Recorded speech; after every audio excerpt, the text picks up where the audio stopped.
IND, kanal informasi dan inspirasi.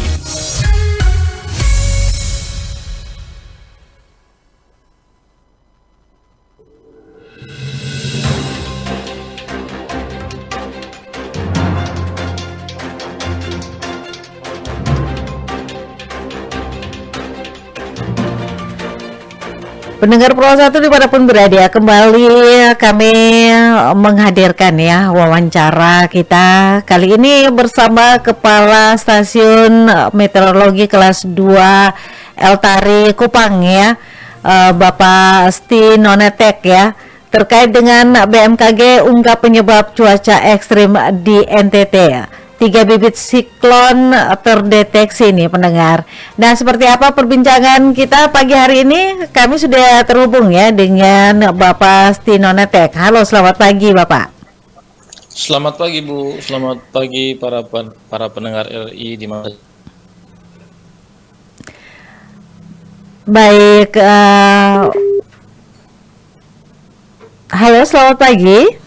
Ya pagi Bu. Oke, nah Pasti Nonetek, ini kita berbicara pagi hari ini terkait dengan cuaca ekstrim di wilayah Nusa Tenggara Timur ya. Bisa dijelaskan apa nih sebenarnya faktor utama yang memicu kondisi cuaca ekstrim tersebut? Iya baik, terima kasih atas kesempatan yang diberikan kepada kami untuk memberikan sedikit penjelasan terkait dengan kondisi cuaca yang saat ini terjadi di wilayah NTT, hampir seluruh wilayah NTT. Jadi pada tanggal 3 Maret 2026 kemarin memang terdeteksi adanya 3 bibit siklon tropis. 3 bibit siklon tropis yang terletak di selatan wilayah Indonesia, yaitu bibit siklon 90S itu di selatan Jawa. Terus bibit siklon 93S itu di barat laut Australia, dan bibit siklon 92P yang berada di Teluk Carpentaria dekat selatannya wilayah Maluku atau selatannya Kabupaten Kepulauan Tanimbar. Nah, 3 bibit siklon ini memberikan dampak tidak langsung terhadap kondisi cuaca dari tanggal 3 Maret kemarin. Dari tanggal 3 Maret kemarin, kondisi cuaca di wilayah NTT terus terjadi hujan dengan intensitas sedang sampai lebat, terus disertai angin kencang dan juga petir. Tetapi 3 bibit siklon tropis ini terpantau pada hari Sabtu kemarin sudah tidak aktif lagi. Masih aktif itu bibit siklon tropis 93S, tetapi posisinya jauh sekali dari wilayah NTT. Oke, baik. Seperti itu. Nah, apakah ada daerah-daerah di NTT yang perlu meningkatkan kewaspadaan nih terhadap potensi hujan lebat, kemudian angin kencang, atau juga bahkan gelombang tinggi nih Pak Asti? Iya, jadi memang hampir seluruh wilayah NTT itu waspada dalam posisi waspada terhadap potensi cuaca ekstrim akibat adanya bibit siklon tropis dari tanggal 3 Maret. Tetapi kita pantau kemarin hari Sabtu tanggal 7 itu 3 bibit itu 2 bibitnya itu sudah punah atau tidak berkembang menjadi siklon tropis, dan bibit siklon 93S itu masih ada tapi posisinya jauh sekali. Posisinya di sebelah baratnya Australia, sebelah barat benua Australia, tapi posisinya sangat jauh sekali dari wilayah NTT. Tetapi sekarang masih juga terjadi hujan di wilayah NTT, terutama di wilayah selatan NTT, seperti di Sapure Jua, Rotendao, terus Kota Kupang, Kabupaten Kupang sampai TTS. Itu karena masih ada pengaruhnya monsun Asia. Terus saat ini juga dari segi iklimnya La Nina lemah. Dimana kita tahu kalau terjadinya aktifnya La Nina berarti akan meningkatkan curah hujan. Nah, posisi sekarang kita masih berada di periode musim hujan, terus tambah lagi dengan ada La Nina lemah ini bisa memberikan dampak peningkatan curah hujan. Selain itu juga masih aktif gelombang atmosfer low, terus Median Julian Oscillation, dan gelombang ekuatorial Rossby. Nah, faktor-faktor Oke. ini yang memberikan dampak juga terhadap kondisi cuaca di wilayah NTT, di mana kita masih berada pada periode musim hujan, dan saat periode musim hujan ini fenomena-fenomena ini terjadi dan meningkatkan curah hujan di wilayah NTT dan meningkatkan juga kecepatan angin dan juga disertai petir terhadap terjadinya hujan. Baik, Pak Astik. Nah, bagaimana BMKG memantau perkembangan bibit siklon ini dan juga seberapa cepat informasi peringatan dini yang disampaikan kepada masyarakat nih? Iya, jadi terkait dengan pemantauan bibit siklon tropis ini, BMKG mempunyai bidang namanya Tropical Cyclone Warning Center atau biasa kita sebut TCWC Jakarta. Tropical Cyclone Warning Center ini pusatnya di Jakarta, di BMKG pusat di Jakarta. Bidang ini setiap hari akan terus memantau potensi tumbuhnya bibit siklon dan siklon tropis atau pusat tekanan rendah yang bisa meningkat menjadi bibit siklon. Setiap hari teman-teman di BMKG pusat, khususnya di Tropical Cyclone Warning Center ini, terus memantau kondisi atmosfer. Apabila adanya tekanan rendah yang bisa meningkat menjadi bibit siklon dan bisa meningkat menjadi siklon tropis, maka informasi itu akan disebarluaskan melalui media sosial dan melalui surat atau email yang dipunyai oleh BMKG.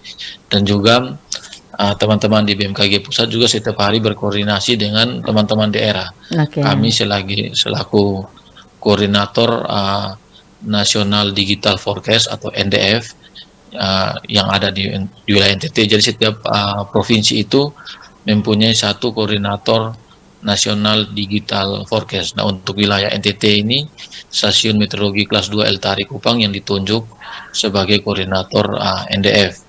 Sehingga kami sebagai koordinator NDF ini setiap hari terus berkoordinasi dengan teman-teman di BMKG pusat. Setiap hari ada briefing, setiap pagi jam 5, dimulai jam 5 sampai jam 7 pagi, dan sore jam 5 sampai jam 7 malam. Itu koordinator NDF, perakirawan yang ada di Stasiun Meteorologi El-Tari Kupang melaksanakan briefing bersama perakirawan yang ada di BMKG pusat terkait dengan kondisi cuaca dan perakiraan cuaca yang akan disampaikan kepada masyarakat. Seperti itu. Baik, pasti. Nah, ini yang terakhir nih, pesan-pesan kepada masyarakat nih agar tetap waspada terhadap kemungkinan ya akan terjadinya cuaca ekstrim yang terjadi di NTT. Seperti apa nih, Bapak? Ya, baik. Jadi bagi masyarakat seluruh wilayah NTT, saat ini kami wilayah NTT masih berada pada periode musim hujan. Jadi kita saat ini masih berada pada periode musim hujan. Untuk puncak musim hujannya kita sudah lewati. Puncak musim hujan itu sudah dilewati di bulan Januari Februari kemarin.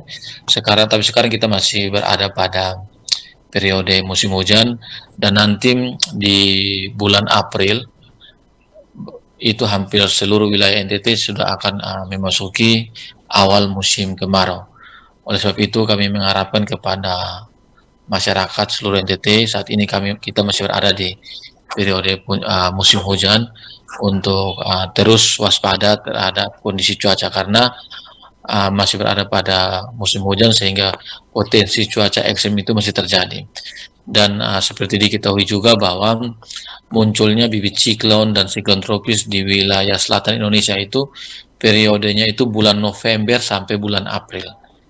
Jadi kalau dalam periode ini masih memungkinkan munculnya bibit siklon dan siklon tropis. Apabila bibit siklon dan siklon tropis itu muncul atau tumbuh di wilayah selatan NTT yang dekat dengan wilayah NTT, maka akan mengakibatkan cuaca ekstrim seperti hujan sedang sampai sangat lebat, angin kencang, gelombang tinggi, dan juga disertai petir. Oleh sebab itu kami mengharapkan masyarakat masih terus mewaspadai sampai bulan April, terutama di awal atau pertengahan April. Walaupun di prediksinya di bulan April sudah memasuki awal musim kemarau, tetapi di awal musim kemarau tersebut juga potensi munculnya bibit siklon atau siklon tropis masih bisa terjadi karena kita tahu bahwa tahun 2021 itu siklon tropis Seroja itu munculnya di awal bulan April. Jadi kemungkinan itu masih terjadi apabila munculnya bibit siklon dan siklon tropis masih bisa mengakibatkan terjadinya cuaca ekstrim terutama di wilayah selatan NTT. Dan kami harapkan juga kepada masyarakat seminggu ke depan potensi hujan masih akan terjadi, hujan sedang sampai lebat masih akan terjadi karena adanya pusat tekanan rendah, pada adanya pusat tekanan rendah di selatan NTT, dan itu memicu terjadinya hujan sedang sampai sangat lebat terutama di wilayah NTT bagian selatan. Oleh karena itu kami harapkan kepada masyarakat terus waspada dan bisa mengupdate informasi cuaca terkini. Bisa mengupdate informasi cuaca terkini melalui aplikasi Info BMKG. Jadi di aplikasi Info BMKG ini masyarakat bisa mengetahui semua informasi terkait dengan cuaca, iklim, gempa bumi, dan informasi yang lainnya terkait dengan BMKG. Dan khusus cuaca, masyarakat juga bisa memasukkan nama kelurahan atau nama desa, dan kita akan mengetahui kondisi cuaca sampai 1 minggu ke depan. Jadi dengan aplikasi Info BMKG ini kita bisa mengetahui peringatan dini dan bisa mengetahui kondisi cuaca sampai tingkat desa atau kelurahan, dan juga bisa mengupdate informasi cuaca di sosial media Info BMKG. Kalau sosial media Info BMKG ini untuk informasi cuaca seluruh wilayah Indonesia. Tetapi kalau khusus untuk informasi cuaca khusus wilayah NTT bisa mengupdate di aplikasi, bisa mengupdate di sosial media Info BMKG Eltari. Sosial media Info BMKG Eltari itu khusus untuk informasi cuaca wilayah NTT. Dan juga bisa menghubungi kami di nomor operasionalnya di 0811 3940 4264 0811 3940 4264. Jadi kalau masyarakat yang ingin mendapatkan informasi cuaca yang lebih rinci lagi bisa menghubungi kami di nomor operasional tersebut yang aktif 24 jam karena kami bertugas 24 jam sip-sipan pagi, siang, malam. Demikian. Oke, baik. Terima kasih pasti untuk penjelasan yang sangat informatif ya terkait potensi cuaca ekstrim yang perlu kita waspadai bersama. Semoga saja informasi ini dapat menjadi pengingat bagi kita semua ya untuk tetap berhati-hati, kemudian juga memantau perkembangan cuaca serta mengikuti himbauan dari pihak berwenang demi keselamatan bersama. Sekali lagi terima kasih pasti, selamat pagi, salam sukses dan tetap semangat. Terima kasih Bu, salam sukses buat kita semua. Baik pendengar Pro 1 dimanapun berada, demikian ya perbincangan kami bersama Kepala Stasiun Meteorologi Kelas 2 Eltari Kupang, Bapak Sti Nonotek ya, yang sudah menjelaskan terkait potensi cuaca ekstrim yang perlu kita waspadai bersama. Saya Joanna dan juga rekan Kristo mengucapkan terima kasih. Selamat pagi dan pendengar, sesaat lagi di pukul 8 waktu Indonesia Tengah kami akan ajak Anda untuk mengikuti warta berita dari Pro 3 Jakarta. Pro 1 RRI ND, kanal informasi dan inspirasi.